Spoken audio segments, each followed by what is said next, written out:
Probably one of the most annoying and unfair bugs present in Doom. You hear a Mancubus talking smack about your mom. You see cover behind the wall and... what a load of crap. So why does this happen? Let's briefly take a look at how projectiles work and how they detect collision. Each projectile has its own speed, width and height. Speed determines how far the projectile travels between game ticks. Then, for each tick, it checks if the projectile's collision box makes contact with a wall or entity. If the projectile's speed is larger than the width, there will be gaps between each projectile's position where no collision check is performed. If a wall happens to be in a gap, the fireball will pass through. There, mystery solved. Thanks for watching, and a huge shout out to my page. No, but there's more. This bug isn't just limited to Mancubus fireballs.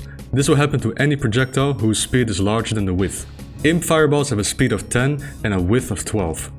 These will always collide with walls unless playing with fast monsters, where imp fireballs travel 2 times faster. This creates gaps of 8 map units between game ticks where collision detection may fail.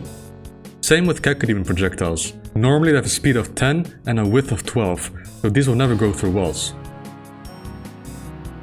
With fast monsters enabled, however, the speed is doubled, so the same situation as the imp fireballs occur. Green fireballs are slightly faster than imp and Cacodemon projectiles. They have a speed of 15 and a width of 12, so these also have a chance of going through walls. The gaps are fairly small, however, so it's a bit more rare. Unless you're playing with fast monsters enabled, of course. Then the projectile speed goes from 15 to 20. Rockets will always detect collision. They have a speed of 20, but a width of 22. Yeah, they're pretty bulky. That's why it's so easy to blow yourself up when shooting rockets around the corner. Plasma bolts are even bulkier. They have a width of 26, but the sprite doesn't reflect it in any way. But then again, their speed is 25. It's as if id Software knew that no-clipping projectiles were an issue, and to resolve it, they set the width bigger than the speed. The BFG projectile is even crazier. You'd think a projectile this big is an equally sized collision box, but no. It's the same as the plasma bolt, 26 units wide. The speed is also 25, so these cannot no-clip either. Speaking of plasma bolts, the Arachnotron projectile has the same properties, 25 speed and 26 width. No failed collision for these. The Revenant missile's width is also very deceiving. It's a small projectile, but it has the same width as a rocket. With a width of 22 and speed of 10, this missile will never fail to collide. You can use the missile's big width to your advantage. It's easier to make these collide with corners while still firing your hitscan guns. And of course, what this video is all about, the Mancubus fireball. Width of 12 and a speed of 20. Large gaps, hence why no-clipping Mancubus fireballs seem somewhat common. So how can you apply this knowledge during combat? When, let's say, a Mancubus is about to shoot you at a perfectly ordinal angle, you better be careful. There's about a 20% chance the fireball will still hit you. From regular Barons and Hell Knight, it's about 10%. Did I pull those numbers out of my ass? Kind of. The number is based on how big the gap is relative to the distance traveled. Then that value is halved because it needs to pass 2 lines for it to no-clip through a wall. But calculating the odds is not that simple. You also have to take into account how far the enemy is from the wall thickness, the angle of the wall, and more. The more cardinal the projectile gets, the smaller the gap becomes. Regular green fireballs even get their gaps closed off when perfectly cardinal. Fast and Mancubus projectile gaps become as small as 2 map units wide. Still, don't rely on walls giving you full cover.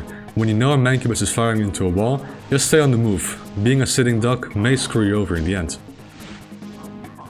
The weirdest no-clipping projectile I've ever recorded was a regular green fireball going out of bounds in Horrorfield's map 31. It wrapped around the map due to position overflow, then no-clipped in again and hit a Revenant I was fighting.